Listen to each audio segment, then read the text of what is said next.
Thank you all so much for being so supportive and for cheering me on as I was having to advocate for myself. It was honestly such a scary thing for me to do.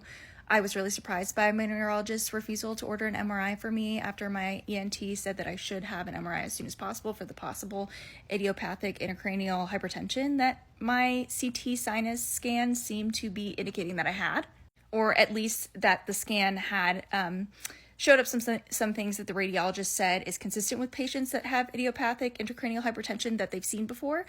So I was so anxious about it. I was like avoiding going on the portal today to check if she'd responded because I basically said I thought she was being negligent. And I generally have like a pretty positive relationship with this neurologist. They're the one who suggested that I had a connective tissue disorder and gave me all the tools to pursue a referral for Ehlers-Danlos syndrome with genetics.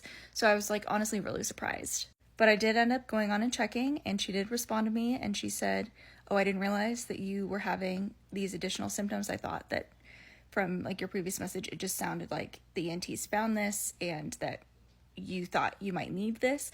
I didn't realize that you were having like additional symptoms. That does make it more urgent, as well as since you're having symptoms of a possible spontaneous CSF leak, which is when you have so much pressure going on in your brain that you start to have spinal fluid leak out from either your nose, your ears, your eyes, to relieve that pressure, which is what my ENT said that she thought might be happening with the fact that my constant runny nose has not resolved after a month of using all the different nose sprays that she put me on.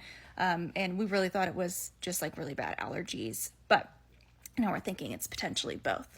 But anyways, my neurologist said that she would order me an MRI. I ended up replying again saying like, from people in the comments that it seems like it needs to be a standing MRI to check for Chiari malformation, because since I have a connective tissue disorder, people with connective tissue disorders are highly likely to have Chiari malformation.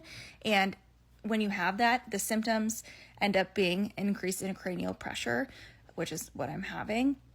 So I don't know if I'll do standing or laying down. Like I'm going to leave that up to her. I'm honestly just thankful that she said she's going to order the MRI for me. And she said she also put in an order for a CFS leak test. So not probably today because I have some other appointments this afternoon, but tomorrow my plan is to go pick up the tube to collect my fluid coming out of my nose to take back and have it checked for CFS leak. And I can't schedule an MRI yet because usually it takes about 24 hours since they put the order in for you to be able to call and schedule it yourself, or they call you and schedule it with you. So I'm probably going to wait until tomorrow to try and call and schedule that. But I also have an eye appointment on Saturday to check for a specifically dilated eye exam. That part's important.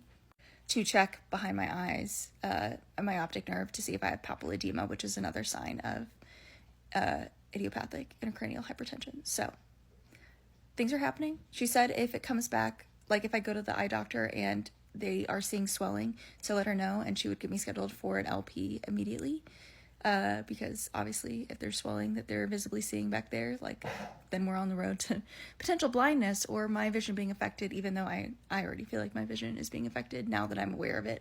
I am noticing it. But it just was something I was like kind of writing off as being POTS symptoms. It's really hard because a lot of these things have very similar symptoms to POTS, and a lot of mine does tend to happen. Like the leaking happens and the blind spots, floaters in my vision happen when I bend over, and then also when I stand back up from bending over, or if I move too quickly from like laying down to standing up, that type of stuff. So very consistent with POTS, and those are often comorbid with each other, which just makes it confusing for everybody. But anyways, my doctor listened to me. I know I shouldn't have probably had to advocate for myself so hard, but I do think I left out some important information in my initial email to her.